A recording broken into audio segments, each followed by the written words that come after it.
Disc 7. On her way back from the station, Miss Hinchcliffe stopped the car to pick up Miss Marple, who was hurrying along the street. "Hello," she shouted. "You'll get very wet. Come and have tea with us. I saw Bunch waiting for the bus. You'll be all alone at the vicarage. Come and join us. Murgatroyd and I are doing a bit of reconstruction of the crime. I rather think we're just getting somewhere. Mind the dog. She's rather nervous." "What a beauty." "Yes, lovely bitch, isn't she? Those fools kept her at the station since this morning without letting me know. I told them off, the lazy bees. Excuse my language. I was brought up by grooms at home in Ireland." The little car turned with a jerk into the small backyard of boulders. A crowd of eager ducks and fowls encircled the two ladies as they descended. "Oh, curse Murgatroyd," said Miss Hinchcliffe. "She hasn't given them their corn." "Is it difficult to get corn?" Miss Marple inquired. Miss Hinchcliffe winked. "I'm in with most of the farmers," she said. Shooing away the hens, she escorted Miss Marple towards the cottage. "Hope you're not too wet." "No, this is a very good mackintosh." "I'll light the fire if Murgatroyd hasn't lit it. Hiya, Murgatroyd. Where is the woman? Murgatroyd? Where's that dog? She's disappeared now." A slow, dismal howl came from outside. "Curse the silly bitch." Miss Hinchcliffe tramped to the door and called, "Hey up! Cutie! Cutie!" Damn silly name, but that's what they called her, apparently. We must find her another name. Hiya! Cutie! The red setter was sniffing at something lying below the taut string where a row of garments swirled in the wind. "Murgatroyd's not even had the sense to bring the washing in. Where is she?" Again the red setter nosed at what seemed to be a pile of clothes, and raised her nose high in the air and howled again. "What's the matter with that dog?" Miss Hinchcliffe strode across the grass, and quickly, apprehensively, Miss Marple ran after her. They stood there, side by side, the rain beating down on them, and the older woman's arm went round the younger one's shoulders.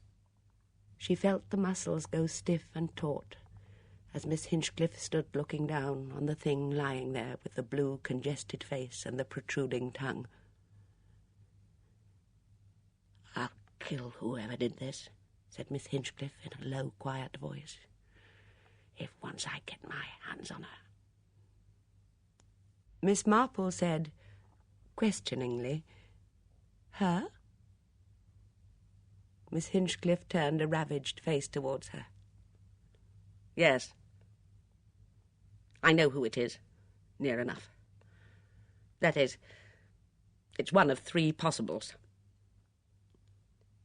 She stood there for another moment, looking down at her dead friend, and then turned towards the house. Her voice was dry and hard. "We must ring up the police," she said. "And while we're waiting for them, I'll tell you. My fault, in a way, that Murgatroyd's lying out there. I made a game of it. Murder isn't a game." "No," said Miss Marple. "Murder isn't a game." "You know something about it, don't you?" said Miss Hinchcliffe as she lifted the receiver and dialed. She made a brief report and hung up. "They'll be here in a few minutes." "Yes, I heard that you'd been mixed up in this sort of business before. I think it was Edmund Swettenham told me so. Do you want to hear what we were doing, Murgatroyd and I?" Succinctly she described the conversation held before her departure for the station. "She called after me, you know, just as I was leaving. That's how I know it's a woman and not a man. If I'd waited, if only I'd listened. God damn it, the dog could have stopped where she was for another quarter of an hour." "Don't blame yourself, my dear. That does no good. One can't foresee." "No, one can't. Something tapped against the window, I remember. Perhaps she was outside there, then... Yes, of course, she must have been. Coming into the house, and there were Murgatroyd and I shouting at each other, top of our voices. She heard. She heard it all. You haven't told me yet what your friend said. Just one sentence. She wasn't there. She paused. You see? There were 3 women we hadn't eliminated. Mrs. Swettenham, Mrs. Easterbrook, Julia Simmons. And one of those 3 wasn't there. She wasn't there in the drawing room because she had slipped out through the other door and was out in the hall. Yes, said Miss Marple, I see. It's one of those 3 women. I don't know which, but I'll find out. Excuse me, said Miss Marple, but did Miss Murgatroyd, I mean, say it exactly as you said it? How do you mean, as I said it? Oh, dear, how can I explain? You said it like this. She wasn't there. An equal emphasis on every word. You see, there are 3 ways you could say it. You could say, she wasn't there, very personal. Or again, she wasn't there, confirming some suspicion already held. Or else you could say, and this is nearer to the way you said it just now, she wasn't there. Quite blankly, with the emphasis, if there was emphasis, on the there. I don't know. Miss Hinchcliffe shook her head. I can't remember. How the hell can I remember? I think, yes, surely she'd say she wasn't there. That would be the natural way, I should think. But I simply don't know. Does it make any difference? Yes, said Miss Marple thoughtfully. I think so. It's a very slight indication, of course, but I think it is an indication. Yes, I should think it makes a lot of difference. Chapter 20. Miss Marple is missing. The postman, rather to his disgust, had lately been given orders to make an afternoon delivery of letters in Chipping Cleghorn as well as a morning one. On this particular afternoon he left 3 letters at Little Paddocks at exactly 10 minutes to 5. One was addressed to Philippa Hames in a schoolboy's hand. The other 2 were for Miss Blacklock. She opened them as she and Philippa sat down at the tea-table. The torrential rain had enabled Philippa to leave Dyer's Hall early today, since once she had shut up the greenhouses, there was nothing more to do. Miss Blacklock tore open her first letter, which was a bill for repairing the kitchen boiler. She snorted angrily. Diamond's prices are preposterous, quite preposterous. Still, I suppose all the other people are just as bad. She opened the second letter, which was in a handwriting quite unknown to her. Dear Cousin Letty, it said, I hope it will be all right for me to come to you on Tuesday. I wrote to Patrick 2 days ago, but he hasn't answered, so I presume it's all right. Mother is coming to England next month and hopes to see you then. My train arrives at Chipping Cleghorn at 6:15, if that's convenient. Yours affectionately, Julia Simmons. Miss Blacklock read the letter once with astonishment pure and simple, and then again with a certain grimness. She looked up at Philippa, who was smiling over her son's letter. Are Julia and Patrick back, do you know? Philippa looked up. Yes, they came in just after I did. They went upstairs to change. They were wet. Perhaps you'd not mind going and calling them. Of course I will. Wait a moment. I'd like you to read this. She handed Philippa the letter she had received.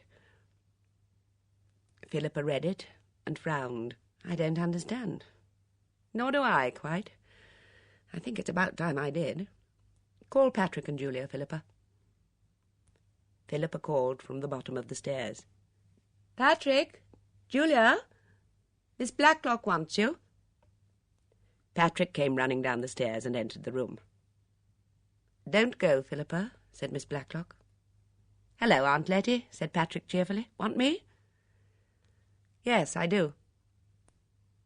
Perhaps you'll give me an explanation of this? Patrick's face showed an almost comical dismay as he read. I meant to telegraph her. What an ass I am.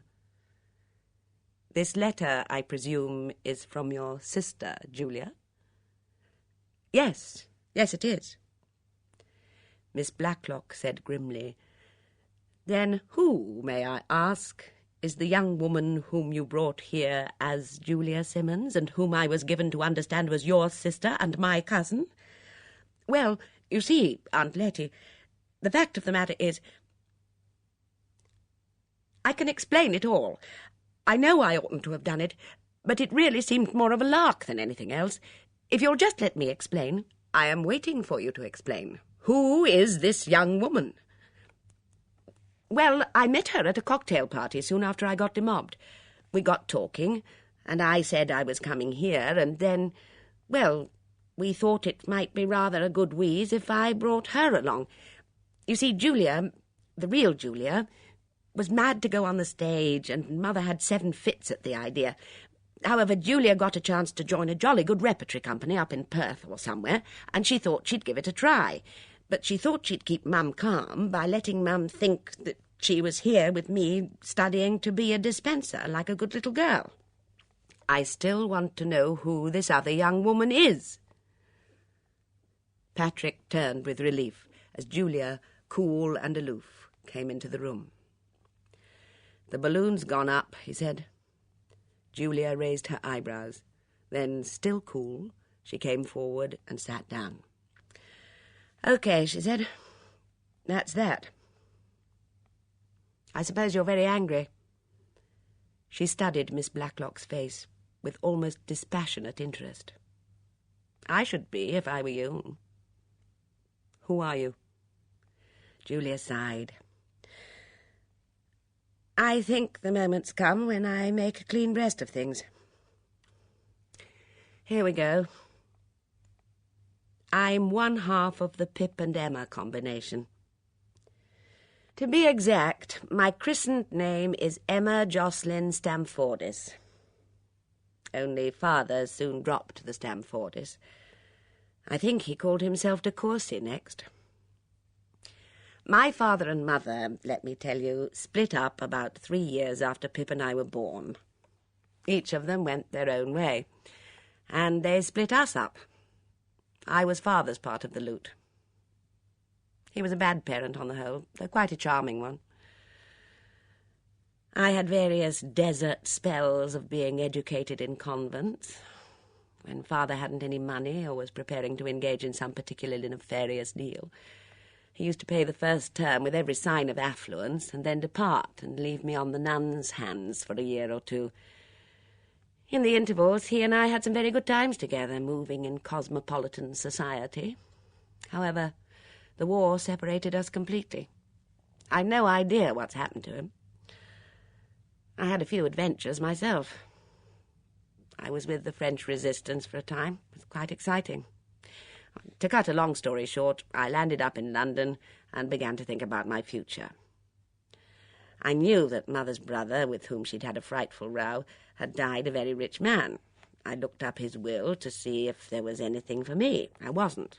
Well, not directly, that is to say. I made a few inquiries about his widow.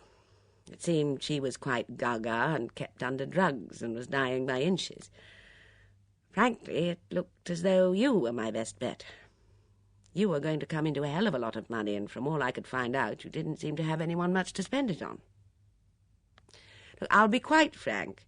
It occurred to me that if I could get to know you in a friendly kind of way, and if you took a fancy to me, well, after all, conditions have changed a bit, haven't they, since Uncle Randall died? I mean, any money we ever had has been swept away in the cataclysm of Europe. I thought you might pity a poor orphan girl all alone in the world and make her perhaps a small allowance." "Oh, you did you?" said Miss Blacklock grimly. "Yes. Of course I hadn't seen you then. I visualised a kind of sob-stuff approach. And then, by a marvellous stroke of luck, I met Patrick here, and he turned out to be your nephew or cousin or something. Well, that struck me as a marvellous chance. I went bull-headed for Patrick, and he fell for me in a most gratifying way. The real Julia was all wet about this acting stuff, and I soon persuaded her it was her duty to art to go and fix herself up in some uncomfortable lodgings in Perth and train to be the new Sarah Bernhardt. You mustn't blame Patrick too much. He felt awfully sorry for me all alone in the world, and he soon thought it would be a really marvellous idea for me to come here as his sister and do my stuff. And he also approved of your continuing to tell a tissue of lies to the police. Have a heart, Letty. Don't you see that when that ridiculous hold-up business happened, or rather after it happened, I began to feel I was in a bit of a spot. Well, let's face it, I've got a perfectly good motive for putting you out of the way. You've only got my word for it now that I wasn't the one who tried to do it. You can't expect me deliberately to go and incriminate myself. Even Patrick got nasty ideas about me from time to time, and if even he could think things like that, what on earth would the police think? That detective inspector struck me as a man of singularly sceptical mind. No, I've figured out the only thing for me to do was to sit tight as Julia and just fade away when term came to an end. How was I to know that fool Julia, the real Julia, would go and have a row with the producer and fling the whole thing up in a fit of temperament? She writes to Patrick and asks if she can come here, and instead of wiring her, "Keep away," he goes and forgets to do anything at all. She cast an angry glance at Patrick. Of all the utter idiots! She sighed. You don't know the straits I've been put to in Milchester. Of course, I haven't been to the hospital at all, but I had to go somewhere. Hours and hours I've spent in the pictures, seeing the most frightful films over and over again. "Pip and Emma," murmured Miss Blacklock. I never believed, somehow, in spite of what the inspector said, that they were real. She looked searchingly at Julia. "You're Emma," she said. "Where's Pip?" Julia's eyes, limpid and innocent, met hers. "I don't know," she said. "I haven't the least idea." "I think you're lying, Julia. When did you see him last?" Was there a momentary hesitation before Julia spoke? She said clearly and deliberately, "I haven't seen him since we were both 3 years old, when my mother took him away. I haven't seen either him or my mother. I don't know where they are." "And that's all you have to say?" Julia sighed. "I could say I was sorry, but it wouldn't really be true. Because actually I'd do the same thing again. Though not if I'd known about this murder business, of course." "Julia," said Miss Blacklock, "I call you that because I'm used to it. You were with the French resistance, you say?" "Yes, for about 18 months. "Then I suppose you learned to shoot?" Again those cool blue eyes met hers. "I can shoot all right. I'm a first-class shot." "I didn't shoot at you, Letitia Blacklock, though you've only got my word for that. But I can tell you this, that if I had shot at you, I wouldn't have been likely to miss." The sound of a car driving up to the door broke through the tenseness of the moment. "Who can that be?" asked Miss Blacklock. Mitzi put a tousled head in. She was showing the whites of her eyes. "It is the police," Come again, she said. It is persecution. Why will they not leave us alone? I will not bear it. I will write to the Prime Minister. I will write to your king. Craddock's hand put her firmly and not too kindly aside. He came in with such a grim set to his lips that they all looked at him apprehensively. This was a new Inspector Craddock. He said sternly, Miss Murgatroyd has been murdered. She was strangled not more than an hour ago. His eye singled out Julia. You, Miss Simmons, where have you been all day? Julia said wearily, In Milchester. I've just got in. And you? The eye went on to Patrick. Yes. Did you both come back here together? Yes. Yes, we did, said Patrick. No, said Julia. It's no good, Patrick. That's the kind of lie that will be found out at once. The bus people know as well. I came back on the earlier bus, Inspector, the one that gets here at 4 o'clock. And what did you do then? I went for a walk. In the direction of Boulders? No, I went across the fields. He stared at her. Julia, her face pale, her lips tense, stared back. Before anyone could speak, the telephone rang.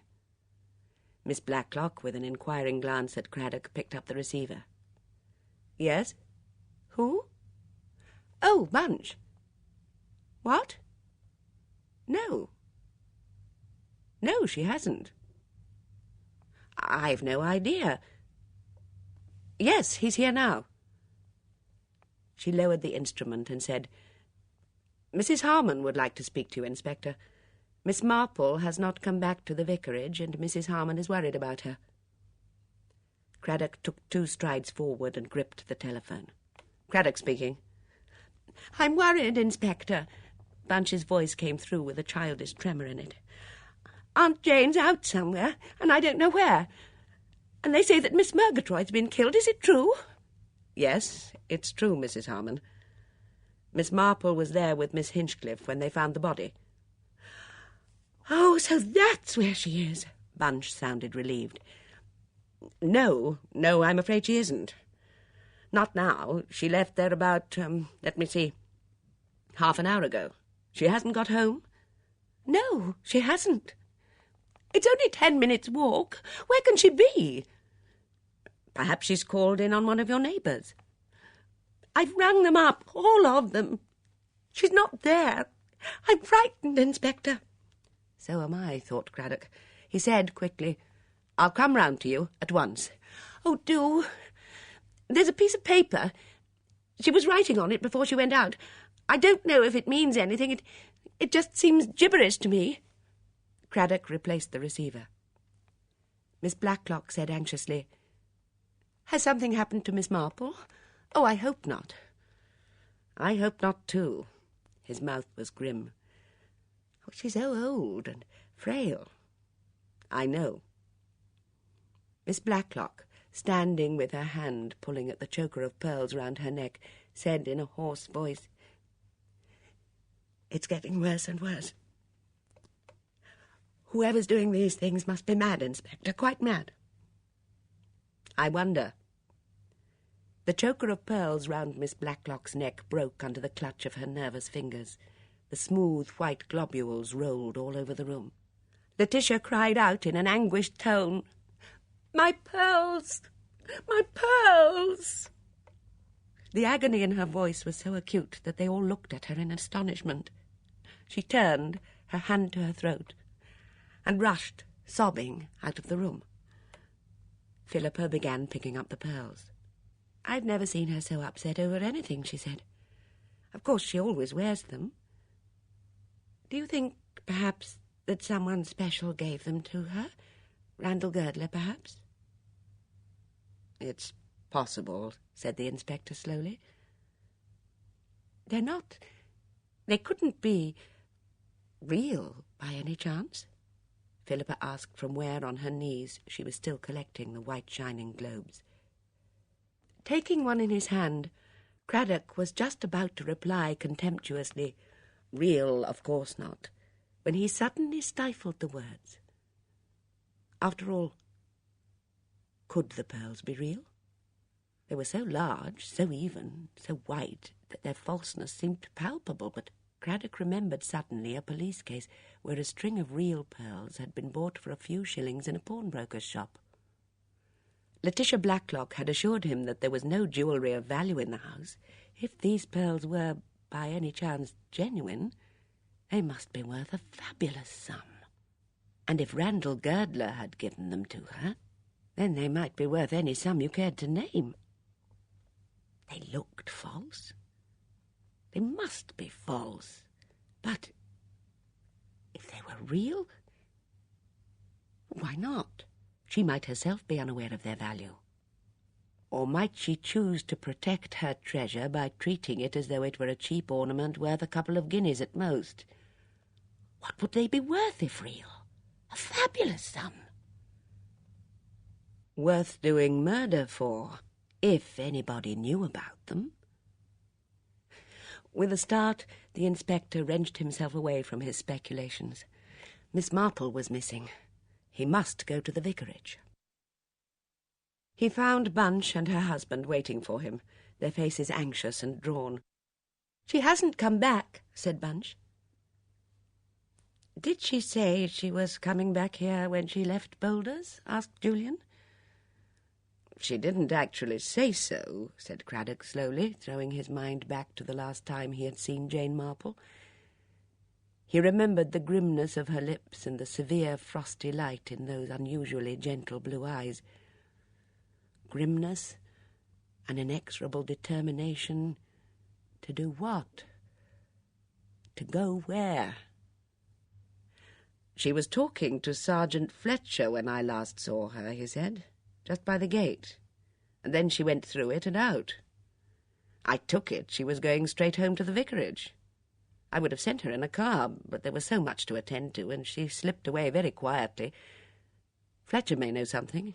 Where's Fletcher?" But Sergeant Fletcher, it seemed, as Craddock learned when he rang up Boulders, was neither to be found there, nor had he left any message where he had gone. There was some idea that he had returned to Milchester for some reason. The inspector rang up headquarters in Milchester, but no news of Fletcher was to be found there. Then Craddock turned to Bunch as he remembered what she had told him over the telephone. "Where's that paper? You said she'd been writing something on a bit of paper." Bunch brought it to him. He spread it out on the table and looked down on it. Bunch leant over his shoulder and spelled it out as he read. The writing was shaky and not easy to read. Lamp. Then came the word violets. Then, after a space, where is bottle of aspirin? The next item in this curious list was more difficult to make out. Delicious death, Bunch read. That's Mitzi's cake. Making inquiries, read Craddock. Inquiries? What about, I wonder? What's this? Severe affliction bravely borne? What on earth? Iodine, read the inspector. Pearls, pearls. And then Letty. Her E's looked like O's. And then Bern. And what's this? Old age pension. They looked at each other in bewilderment. Craddock recapitulated swiftly. Lamp, violets, where is bottle of aspirin? Delicious death, making inquiries, severe affliction bravely borne, iodine, pearls, Letty, Bern, old age pension. Bunch asked, "Does it mean anything? Anything at all? I can't see any connection." Craddock said slowly, "I've just a glimmer, but I don't see. It's odd that she should have put down that about pearls." "What about pearls? What does it mean?" "Does Miss Blacklock always wear that 3-tier choker of pearls?" "Yes, she does. We laugh about it sometimes. They're so dreadfully false-looking, aren't they? But I suppose she thinks it's fashionable. There might be another reason, said Craddock slowly. You don't mean that they're real? Oh, they couldn't be. How often have you had an opportunity of seeing real pearls of that size, Mrs. Harmon? But they're so glassy. Craddock shrugged his shoulders. Anyway, they don't matter now. It's Miss Marple that matters. We've got to find her. They'd got to find her before it was too late. But perhaps it was already too late. Those penciled words showed that she was on the track. But that was dangerous. Horribly dangerous. And where the hell was Fletcher? Craddock strode out of the vicarage to where he'd left his car. Search. That was all he could do. Search. A voice spoke to him out of the dripping laurels. "Sir," said Sergeant Fletcher urgently. "Sir!" Chapter 21. 3 Women. Dinner was over at Little Paddocks. It had been a silent and uncomfortable meal. Patrick, uneasily aware of having fallen from grace, only made spasmodic attempts at conversation, and such as he did make were not well received. Philippa Hames was sunk in abstraction. Miss Blacklock herself had abandoned the effort to behave with her normal cheerfulness. She had changed for dinner and had come down wearing her necklace of cameos, but for the first time fear showed from her darkly circled eyes and betrayed itself by her twitching hands. Julia alone had maintained her air of cynical detachment throughout the evening. "I'm sorry, Letty," she said, "that I can't pack my bag and go, but I presume the police wouldn't allow it. I don't suppose I'll darken your roof, or whatever the expression is, for long. I should imagine that Inspector Craddock will be round with a warrant and the handcuffs at any moment. In fact, I can't imagine why something of the kind hasn't happened already." "He is looking for the old lady, for Miss Marple," said Miss Blacklock. "Do you think she's been murdered too?" Patrick asked with scientific curiosity. "But why? What could she know?" "I don't know," said Miss Blacklock dully. "Perhaps Miss Murgatroyd told her something." "If she's been murdered too," said Patrick, "there seems to be logically only one person who could have done it." "Who?" "Hinchcliffe, of course," said Patrick triumphantly. "That's where she was last seen alive, at Boulders. My solution would be that she never left Boulders." "My head aches," said Miss Blacklock in a dull voice. She pressed her fingers to her forehead. "Why should Hinch murder Miss Marple? It doesn't make sense." "It would if Hinch had really murdered Murgatroyd," said Patrick triumphantly. Philippa came out of her apathy to say, "Hinch wouldn't murder Murgatroyd." Patrick was in an argumentative mood. "She might have, if Murgatroyd had blundered on something to show that she, Hinch, was the criminal. Anyway, Hinch was at the station when Murgatroyd was killed." "She could have murdered Murgatroyd before she left?" Startling them all, Letitia Blacklock suddenly screamed out, "Murder, murder, murder! Can't you talk of anything else? I'm frightened, don't you understand? I'm frightened. I wasn't before. I thought I could take care of myself.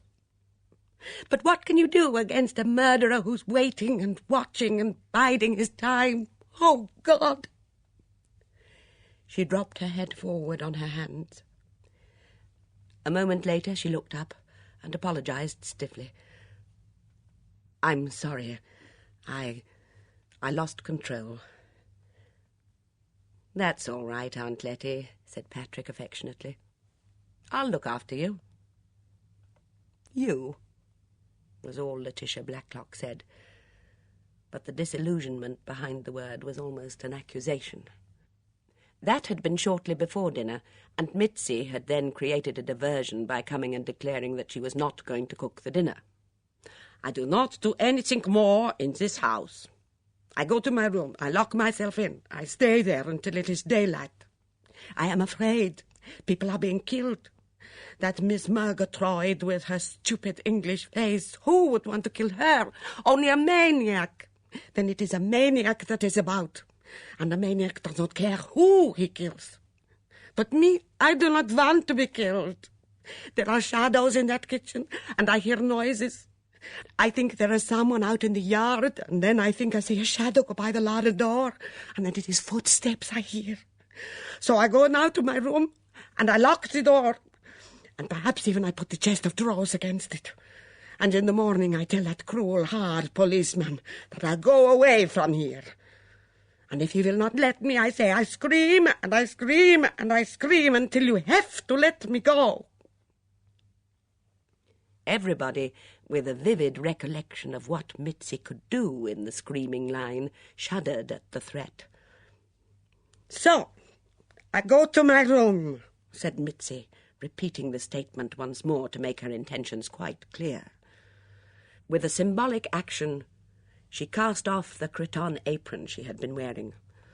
Good night, Miss Blacklock. Perhaps in the morning you may not be alive. So, in case that is so, I say goodbye. She departed abruptly, and the door, with its usual gentle little whine, closed softly after her. Julia got up. "I'll see to dinner," she said in a matter-of-fact way. "Rather a good arrangement. Less embarrassing for you all than having me sit down at table with you. Patrick, since he's constituted himself your protector, Aunt Letty, had better taste every dish first. I don't want to be accused of poisoning you on top of everything else." So Julia had cooked and served a really excellent meal. Philippa had come out to the kitchen with an offer of assistance, but Julia had said firmly that she didn't want any help. "Julia, there's something I want to say." "This is no time for girlish confidences," said Julia firmly. "Go back in the dining-room, Philippa." Now dinner was over, and they were in the drawing-room with coffee on the small table by the fire, and nobody seemed to have anything to say. They were waiting, that was all. At 8:30, Inspector Craddock rang up. "I shall be with you in about a quarter of an hour's time," he announced. "I'm bringing Colonel and Mrs. Easterbrook and Mrs. Swettenham and her son with me." "But really, Inspector, I can't cope with people tonight." Miss Blacklock's voice sounded as though she were at the end of her tether. "I know how you feel, Miss Blacklock. I'm sorry. But this is urgent." "Have you found Miss Marple?" "No," said the inspector, and rang off. Julia took the coffee tray out to the kitchen, where, to her surprise, she found Mitzi contemplating the piled-up dishes and plates by the sink. Mitzi burst into a torrent of words. "See what you do in my so nice kitchen! That frying pan, only for omelettes do I use it. And you, what have you used it for?" "Frying onions." Ruined. It will now have to be washed, and I never do I wash my omelette pan. I rub it carefully over with a greasy newspaper, that is all. And this saucepan here that you have used, that one, I use him only for milk." "Well, I don't know what pans you use for what," said Julia crossly. "You chose to go to bed, and why on earth you've chosen to get up again, I can't imagine. Go away again and leave me to wash up in peace." "No, I will not let you use my kitchen." "Oh, Mitzi, you are impossible." Julia stalked angrily out of the kitchen, and at that moment the doorbell rang. "I do not go to the door," Mitzi called from the kitchen. Julia muttered an impolite continental expression under her breath and stalked to the front door. It was Miss Hinchcliffe. "Evening," she said in her gruff voice. "Sorry to barge in. Inspector's rung up, I expect." "He didn't tell us you were coming," said Julia, leading the way to the drawing-room. "He said I needn't come unless I liked," said Miss Hinchcliffe. "But I do like." Nobody offered Miss Hinchcliffe sympathy or mentioned Miss Murgatroyd's death. The ravaged face of the tall, vigorous woman told its own tale, and would have made any expression of sympathy an impertinence. "Oh, turn all the lights on," said Miss Blacklock, "and put more coal on the fire. I'm cold, horribly cold. Come and sit here by the fire, Miss Hinchcliffe. The inspector said he would be here in a quarter of an hour. It must be nearly that now." "Mitz has come down again," said Julia. "Has she? Sometimes I think that girl's mad, quite mad. But then, perhaps we're all mad." "I've no patience with this saying that all people who commit crimes are mad," barked Miss Hinchcliffe. "Horribly and intelligently sane. That's what I think a criminal is." The sound of a car was heard outside, and presently Craddock came in with Colonel and Mrs. Easterbrook, and Edmund and Mrs. Swettenham. They were all curiously subdued. Colonel Easterbrook said, in a voice that was like an echo of his usual tones, "Good fire." Mrs. Easterbrook wouldn't take off her fur coat, and sat down close to her husband. Her face, usually pretty and rather vapid, was like a little pinched weasel face. Edmund was in one of his furious moods and scowled at everybody. Mrs. Swettenham made what was evidently a great effort, and which resulted in a kind of parody of herself. "Oh, it's awful, isn't it?" she said conversationally. "Everything, I mean. And really, the less one says, the better, because one doesn't know who next. It's like the plague. Dear Miss Blacklock, don't you think you ought to have a little brandy? Just half a wine-glass even? I always think there's nothing like brandy. Such a wonderful stimulant. It seems so terrible of us forcing our way in here like this, but Inspector Craddock made us come. And it seems so terrible she hasn't been found, you know. That poor old thing from the vicarage, I mean. Punch Harmon is nearly frantic. Nobody knows where she went instead of going home. She didn't come to us. I've not seen her today. And I should know if she had come to the house, because I was in the drawing-room, at the back, you know, and Edmund was in his study writing, and that's at the front. So if she'd come either way, we should have seen. And, I do hope and pray that nothing has happened to that dear, sweet old thing. All her faculties still, and everything." "Mother," said Edmund in a voice of acute suffering, "can't you shut up?" "I'm sure, dear, I don't want to say a word," said Mrs. Swettenham, and sat down on the sofa by Julia. Inspector Craddock stood near the door. Facing him, almost in a row, were the three women, Julia and Mrs. Swettenham on the sofa, Mrs. Easterbrook on the arm of her husband's chair. He had not brought about this arrangement, but it suited him very well. Miss Blacklock and Miss Hinchcliffe were crouching over the fire. Edmund stood near them. Philippa was far back in the shadows. Craddock began without preamble.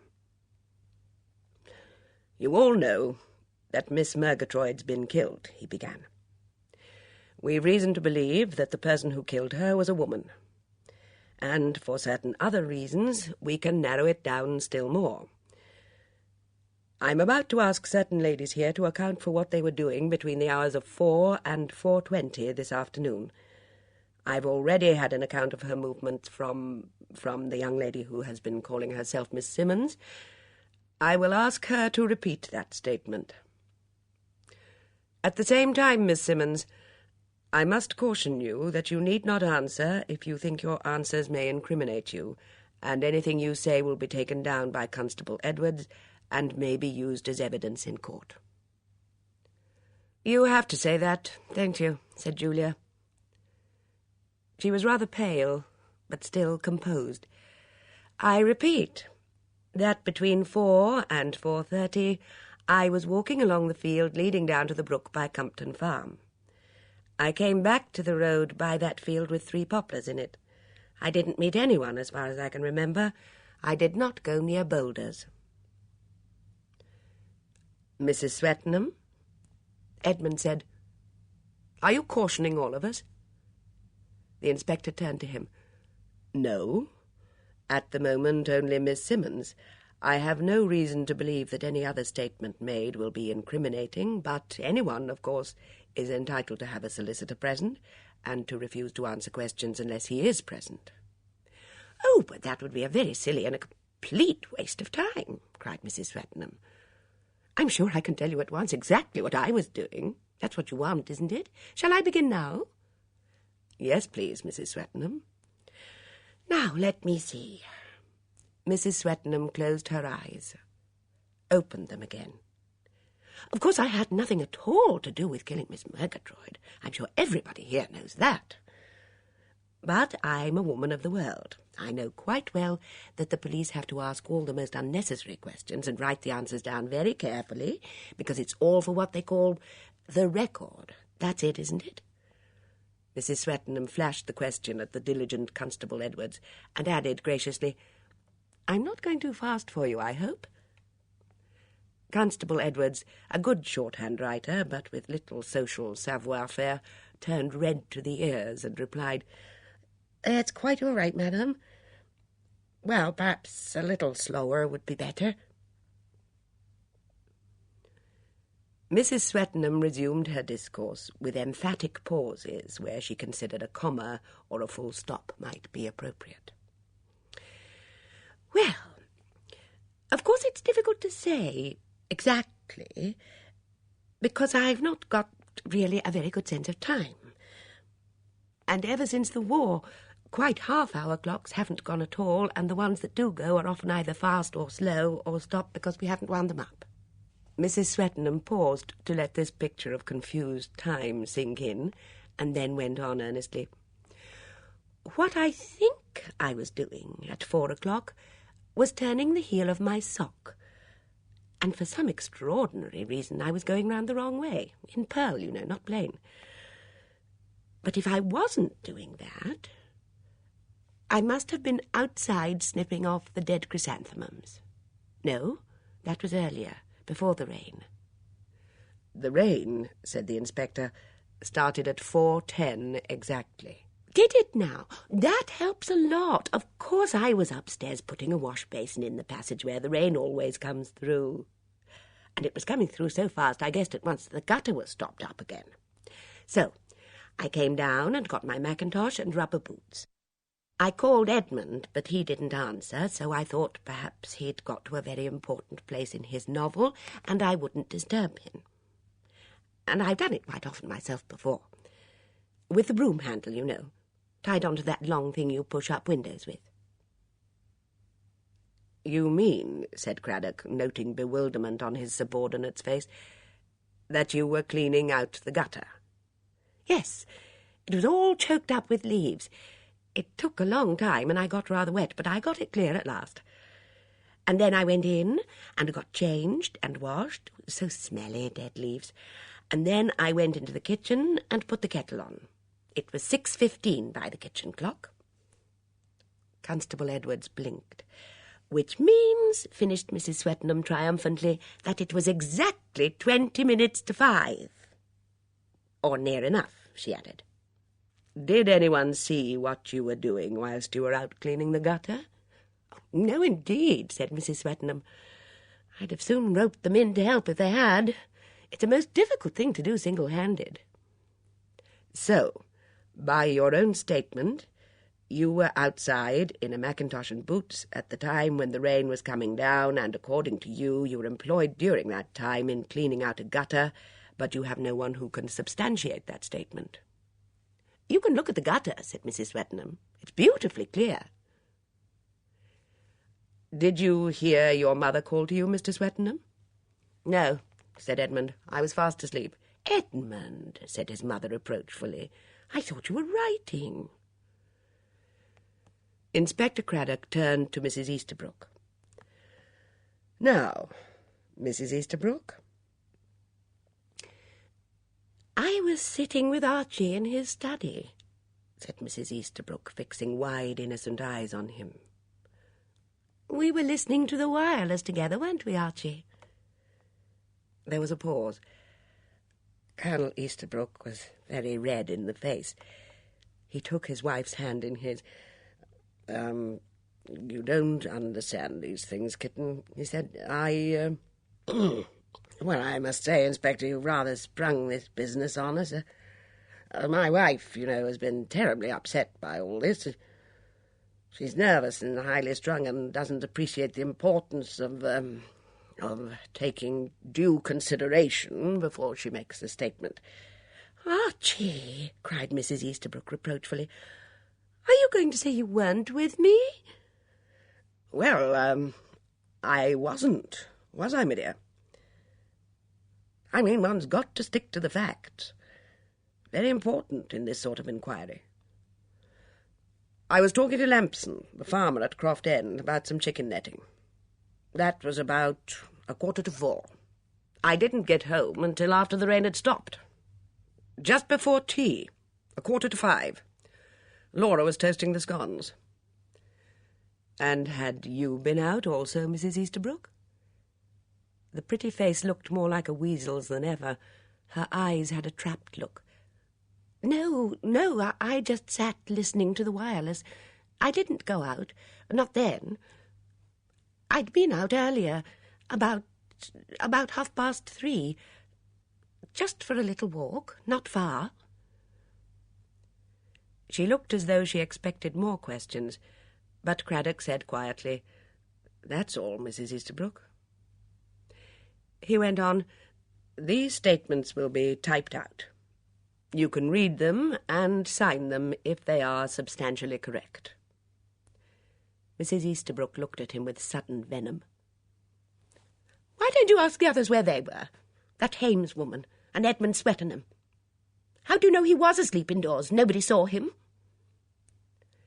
Inspector Craddock said quietly, "Miss Murgatroyd, before she died, made a certain statement. On the night of the hold-up here, someone was absent from this room. Someone who was supposed to have been in the room all the time. Miss Murgatroyd told her friend the names of the people she did see. By a process of elimination, she made the discovery that there was someone she did not see." "Nobody could see anything," said Julia. "Murgatroyd could," said Miss Hinchcliffe, speaking suddenly in her deep voice. "She was over there behind the door, where Inspector Craddock is now. She was the only person who could see anything of what was happening." "Aha! That is what you think, is it?" demanded Mitzi. She made one of her dramatic entrances, flinging open the door and almost knocking Craddock sideways. She was in a frenzy of excitement. "Ah, you do not ask Mitzi to come in here with the others, do you, you stiff policeman? I am only Mitzi. Mitzi in the kitchen. Let her stay in the kitchen, where she belongs. But I tell you that Mitzi, as well as anyone else, and perhaps better, yes, better, can see things. Yes, I see things. I see something the night of the burglary.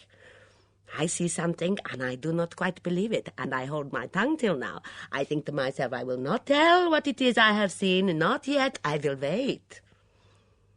"And when everything had calmed down, you meant to ask for a little money from a certain person, eh?" said Craddock. Mitzi turned on him like an angry cat. "And why not? Why look down your nose? Why should I not be paid for it if I have been so generous as to keep silence? Especially if some day there will be money, much, much money. Oh, I have heard things. I know what goes on. I know this Pip Emmer, this secret society of which she flung a dramatic finger towards Julia, is an agent. Yes, I would have waited and asked for money, but now I am afraid. I would rather be safe, for soon perhaps someone will kill me. So I will tell you what I know." "All right, then," said the inspector sceptically. "What do you know?" "I tell you," Mitzi spoke solemnly. "On that night I am not in the pantry cleaning silver, as I say. I am already in the dining room when I hear the gun go off. I look through the keyhole. The hall, it is black, But the gun go off again, and the torch it falls, and it swings round as it falls, and I see her. I see her there, close to him with the gun in her hand. I see Miss Blacklock. Me? Miss Blacklock sat up in astonishment. You must be mad. Oh, but that's impossible, cried Edmund. Mitzi couldn't have seen Miss Blacklock. Craddock cut in, and his voice had the corrosive quality of deadly acid. Couldn't she, Mr. Swettenham? And why not? Because it wasn't Miss Blacklock who was standing there with a gun? It was you, wasn't it? I? But of course not. What the hell? You took Colonel Easterbrook's revolver. You fixed up the business with Rudy Shirts as a good joke. You had followed Patrick Simmons into the far room, and when the lights went out, you slipped out through the carefully oiled door. You shot at Miss Blacklock, and then you killed Rudy Shirts. A few seconds later, you were back in the drawing-room clicking your lighter. For a moment, Edmund seemed at a loss for words, and then he spluttered out of it. The whole idea is monstrous. Why me? What earthly motive had I got? If Miss Blacklock dies before Mrs. Girdler, two people inherit, remember. The two we know of as Pip and Emma. Julia Simmons has turned out to be Emma. And you think I'm Pip? Edmund laughed. I mean, it's fantastic. Absolutely fantastic. I'm about the right age, nothing else. And I can prove to you, you damned fool, that I am Edmund Swettenham. Birth certificate, schools, university, everything. He isn't Pip. The voice came from the shadows in the corner. Philippa Hames came forward, her face pale. I'm Pip, Inspector. You, Mrs. Hames? Yes. Everybody seems to have assumed that Pip was a boy.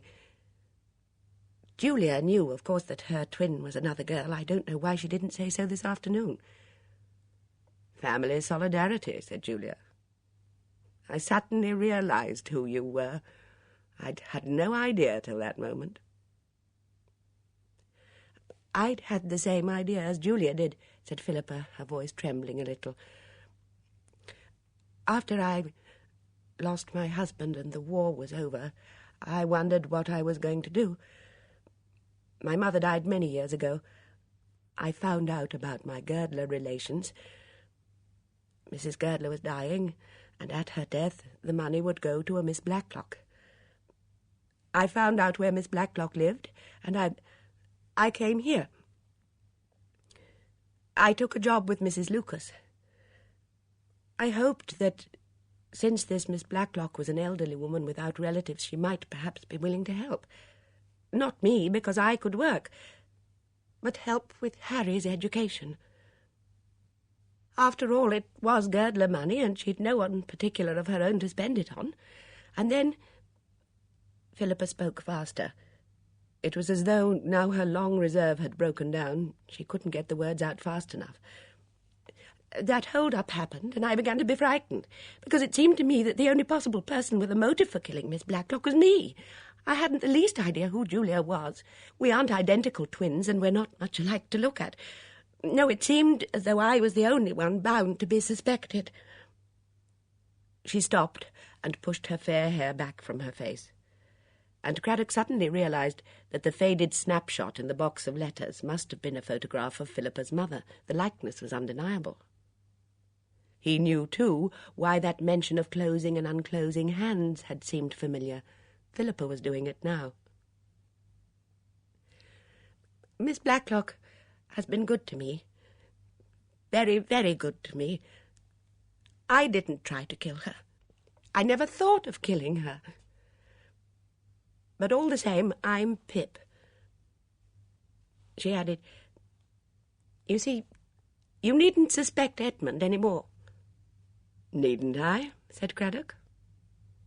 Again there was that acid-biting tone in his voice. Edmund Swettenham's a young man who's fond of money. a young man perhaps who would like to marry a rich wife. But she wouldn't be a rich wife unless Miss Blacklock died before Mrs. Girdler. And since it seemed almost certain that Mrs. Girdler would die before Miss Blacklock, well, he had to do something about it. Didn't you, Mr. Swettenham? "It's a damned lie!" Edmund shouted. And then suddenly a sound rose on the air. It came from the kitchen, a long, unearthly shriek of terror. "That isn't Mitzi," cried Julia. "No," said Inspector Craddock. "It's someone who's murdered 3 people. Chapter 22. The Truth. When the inspector turned on Edmund Swettenham, Mitzi had crept quietly out of the room and back to the kitchen.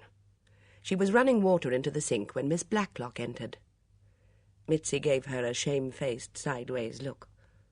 "What a liar you are, Mitzi," said Miss Blacklock pleasantly. "Oh, here, that isn't the way to wash up. The silver first, and fill the sink right up. You can't wash up in about 2 inches of water." Mitzi turned the taps on obediently. "You are not angry at what I say, Miss Blacklock?" she asked. "If I were to be angry at all the lies you tell, I should never be out of a temper," said Miss Blacklock. "I will go and say to the inspector that I make it all up, shall I?" asked Mitzi. "He knows that already," said Miss Blacklock pleasantly. Mitzi turned off the taps, and as she did so, 2 hands came up behind her head and with one swift movement forced it down into the water-filled sink. "Only I know that you're telling the truth for once," said Miss Blacklock viciously. Mitzi thrashed and struggled, but Miss Blacklock was strong, and her hands held the girl's head firmly under the water. Then from somewhere quite close behind her, Dora Bunner's voice rose piteously on the air. "Oh, Lottie! Lottie, don't do it! Lottie!" Miss Blacklock screamed. Her hands flew up in the air, and Mitzi, released, came up choking and spluttering. Miss Blacklock screamed again and again, for there was no one except Mitzi there in the kitchen with her. "Oh, Dora! Dora, forgive me! I had to! She rushed distractedly towards the scullery door, and the bulk of Sergeant Fletcher barred her way, just as Miss Marple stepped flushed and triumphant out of the broom cupboard. "I could always mimic people's voices," said Miss Marple. "You'll have to come with me, madam," said Sergeant Fletcher. "I was a witness of your attempt to drown this girl, and there will be other charges. I must warn you, Letitia Blacklock—" "Charlotte Blacklock," corrected Miss Marple. "That's who she is, you know. Under that choker of pearls she always wears, you'll find the scar of the operation." "Operation?" "Operation for goiter." Miss Blacklock, quite calm now, looked at Miss Marple. "So you know all about it," she said. "Yes. I've known for some time." Charlotte Blacklock sat down by the table and began to cry. "You shouldn't have done that," she said. "Not made Dora's voice come. I loved Dora. I really loved Dora." Inspector Craddock and the others had crowded in the doorway. Constable Edwards, who added a knowledge of first aid and artificial respiration to his other accomplishments, was busy with Mitzi. As soon as Mitzi could speak, she was lyrical with self-praise. "I do that good, do I not? I am clever. And I am brave. Oh, I am brave. Very, very nearly was I murdered, too. But I am so brave, I risk everything." With a rush, Miss Hinchcliffe thrust aside the others and leapt upon the weeping figure of Charlotte Blacklock by the table. It took all Sergeant Fletcher's strength to hold her off. "Now then," he said, Now then, no, Miss Hinchcliffe. Between clenched teeth, Miss Hinchcliffe was muttering, Let me get at her, just let me get at her. It was she who killed Amy Murgatroyd. Charlotte Blacklock looked up and sniffed. I didn't want to kill her. I didn't want to kill anybody. I had to. But it's Dora I mind about. After Dora was dead, I was all alone. Ever since she died, I've been alone. Oh, Dora. Dora. And once again she dropped her head on her hands and wept.